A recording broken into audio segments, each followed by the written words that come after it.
কি অবস্থা সবার? OnePlus কিন্তু বাংলাদেশে অফিসিয়ালি Note 5 সিরিজ লঞ্চ করে ফেললো, যেখানে Note 5 রয়েছে, C5 ও রয়েছে। তবে আমরা শুধুমাত্র হাতে পেয়েছি Note 5 এই ফোনটা। আজকের ভিডিওতে মূলত আমরা আনবক্সিং করব এন্ড ফার্স্ট ইমপ্রেশন দিব, পরবর্তীতে আরেকটু ভালোভাবে ব্যবহার করে না হয় রিভিউটা দেওয়া যাবে।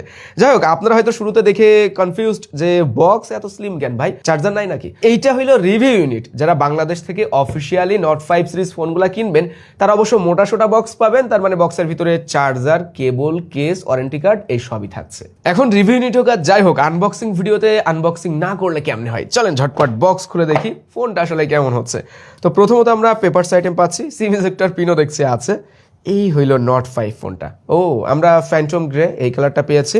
আচ্ছা, ফোন খোলার আগে ভিতরে দেখি এখানে একটা OnePlus এর কেবলও দিছে, type A to C red কালারের কেবল। আচ্ছা, এবার বলে রাখি আপনাদেরকে, Note 5 এগুলো আগে সরাইনি।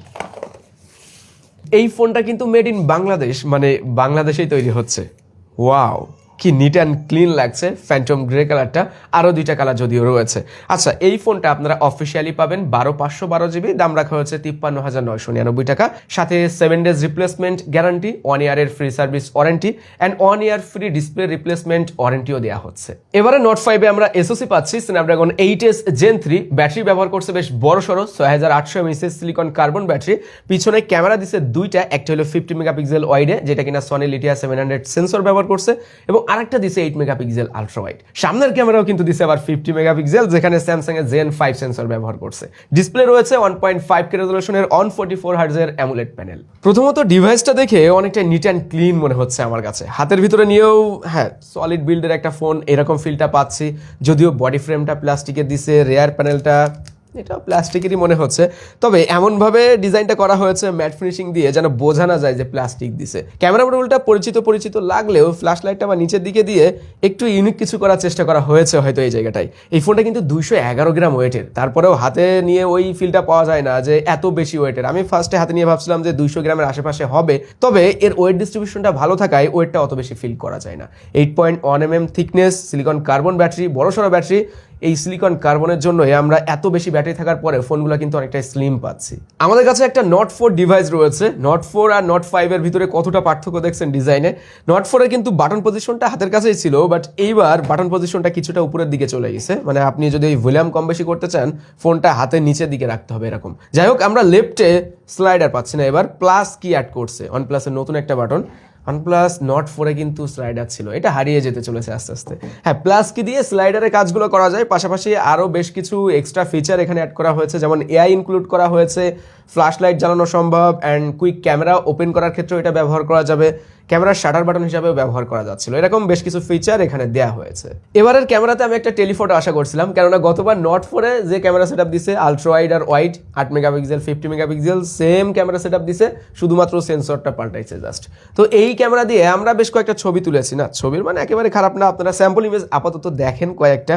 আমরা পোর্ট্রেট মুডে, ল্যান্ডস্কেপ মুডে ছবি তুলেছি, ডেলাইটের ছবি আছে, রাত্রের ছবিও আছে, অ্যান্ড পোর্ট্রেট মুডে 2x জুম করে ছবিও তোলা যাচ্ছিল। সব মিলে কয়েকটা ছবি দেখলে আপনারা কিছুটা আইডিয়া পাবেন যে এর ক্যামেরা দিয়ে আসলে কেমন ছবি তোলা যায়। তবে সেলফি ক্যামেরাতে আপডেট করছে, গতবারে ছিল 16 মেগাপিক্সেল, এবার দিছে 50 মেগাপিক্সেল। তো এখান থেকেও আমরা কয়েকটা সেলফি তুলেছি, সেইগুলা দেখলে আপনারা ওই তো আপাতত ইমপ্রেশন ভিডিওতে এতটুকু আইডিয়া নিয়েই থাকেন ভাই। আমরা রিভিউতে ক্যামেরা সম্পর্কে আরো বিস্তারিত কথাবার্তা বলবো। সামনের ক্যামেরাতেও 4K 60 fps এ ভিডিও শুট করা যাচ্ছে। এই জায়গাটায় EIS রয়েছে, ওআইএসটা সামনের ক্যামেরাতে কবে থেকে যে আসবে আমি সেই আশায় বসে থাকি যে সামনেও ওআইএস দিবে। এই ফোনের ডিসপ্লেটা দারুণ দিছে ভাই, 6.83 ইঞ্চের 1.5K রেজোলিউশন রয়েছে, 144 হার্টজ, আর চিন বেজেল এরিয়াটা দেখেন, আমি একেবারে হোয়াইট ব্যাকগ্রাউন্ড দিয়ে রাখছি। তো সিমেট্রিক্যাল, ন্যারো যতটুকু করা সম্ভব করা হয়েছে। Note সিরিজ যদিও এই জায়গাটায় হয়তো আমরা ফ্ল্যাগশিপ বা নাম্বার সিরিজের মতো পাবো না, তারপরেও সিমেট্রিক্যাল, চিন বেজেল অ্যান্ড ন্যারো করার চেষ্টা করা হয়েছে। তো ডিসপ্লের যে ইস্যুটা নিয়ে আমরা কথাবার্তা বলি OnePlus-এর, গত কয়েক বছর ধরে তারা এই সমস্যাটা ফেস করছে। আমাদের কাছে যদিও একটা C4 লাইট রয়েছে, দীর্ঘ প্রায় 1.5 বছর আমাদের স্টুডিওতে বা বিজনেসের কাজে এটা ব্যবহার হচ্ছে। তারপর যেমনটা বললাম Note 4 রয়েছে, এটাও কিন্তু ব্যবহার হচ্ছে, আমাদের একজন টিম মেম্বার ব্যবহার করে এটাও অনেক দিন ধরে। তো সব মিলিয়ে ডিসপ্লে নিয়ে আপাতত নট সিরিজে আমরা তেমন কোনো সমস্যা কিন্তু দেখি না। আর এবার ওয়ারেন্টির দিকে বা ডিসপ্লে রিপ্লেসমেন্টের দিকে ওয়ানপ্লাস বেশ ভালোভাবে নজর দিছে। তারা এটাও আশ্বাস দিছে যে 1 বছরের ভিতরে ডিসপ্লেতে কোনো সমস্যা হইলে তারা ডিরেক্ট রিপ্লেসমেন্ট করে দিবে ডিসপ্লেটা। সেই ক্ষেত্রে কিন্তু একটা হলেও ভরসা আমরা পাচ্ছি অফিসিয়াল মার্কেট থেকে ওয়ানপ্লাসের ফোন কেনার জন্য। এই ডিসপ্লেতে HBM ব্রাইটনেস দেওয়া হয়েছে 1400 নিটস আর পিক রয়েছে 1800 নিটস। আমি ডিরেক্টলি সানলাইট এখনো ব্যবহার করি নাই সত্য বলতে, তারপরেও যারা ব্যবহার করছে আমার টিম মেম্বার ওরা বললো যে সানলাইটে যথেষ্ট ব্রাইটনেস দিতে পারে। 450 PPI ডিসপ্লে, HDR10+ সাপোর্টেড এবং এইটা আবার 10 বিটের একটি প্যানেল। তবে প্রথম অবস্থায় এই ডিসপ্লেটা ব্যবহার করে যেমনটা ফিল করলাম যে হ্যাঁ 144 হার্টজের একটা মজা আছে 120-র পরে যে, অ্যান্ড ইউটিউবের ভিডিও দেখা 4K 60 FPS HDR ভিডিও দারুণ লাগছিল। আমরা টুকটাক কয়েকটা গেমিংও করেছি, সেখান থেকেও এক্সপিরিয়েন্স খারাপ ছিল না। যদিও আমরা যেহেতু রিভিউ ইউনিট পেয়েছি এই ফোনে কিন্তু PUBG তারপর COD এই সকল গেমগুলি 120 FPS এ খেলা যাবে। এই ডিভাইসে যে স্ন্যাপড্রাগনের 8s Gen 3 SoC ব্যবহার করা হয়েছে এটা কিন্তু সেমি ফ্ল্যাগশিপ লেভেলের SoC। তবে এক সময় বা 2-3 বছর আগের যে ফ্ল্যাগশিপ ফোনগুলোতে SoC গুলো ব্যবহার করা হতো তার থেকেও কিন্তু অনেকটাই বেটার পারফরমেন্স দেয় এই SoCটা এখনকার সময় এসে। তো এই জায়গাটাই যেমনটা দেখেন আপনারা 144 হার্টজ বা 120 হার্টজে গেমিং করা যাচ্ছে, গেমিং পারফরমেন্স বেটার, রেগুলার ইউজেজে তো আরও বেটার এক্সপিরিয়েন্স পাওয়া যায় অ্যান্ড বেশি হার্টজের ডিসপ্লেগুলো এখানে সাপোর্ট করে। সেই সাথে এই জায়গাটা কিন্তু ব্যাটারি কনজিউমও কম করছে যেহেতু 4 ন্যানোমিটারের SoC। আমরা পারফরমেন্স পার্টটা না হয় আরও বিস্তারিত বলবো ফুল রিভিউতে। OnePlus-এর UI হ্যাঁ সেই রিফ্রেশিং সেই স্মুথনেস কিন্তু এখনও রয়েছে, হারায় নাই ভাই। যদিও আমরা ওই দুইটা এক করে ফেলি তারপরেও কিছু ডিফারেন্স তো অবশ্যই থাকে। যাই হোক এখানে আমরা OxygenOS 15 পাচ্ছি বেস্ট অন Android 15। বেশ কিছু AI ফিচার ইনক্লুড করা হয়েছে, যেমনটা বললাম এই যে প্লাস কিতে AI রয়েছে, ক্যামেরাতে পাচ্ছি আমরা AI ইরেজার থাকছে, বেশ শুট, তারপর রিফ্রেম এরকম, আর AI ট্রান্সলেটর এই ব্যাপারগুলো এখানে রয়েছে। লেটেস্ট ব্লুটুথ 5.4 পাচ্ছি, Wi-Fi 6 রয়েছে আর এটাতে NFC-ও থাকছে।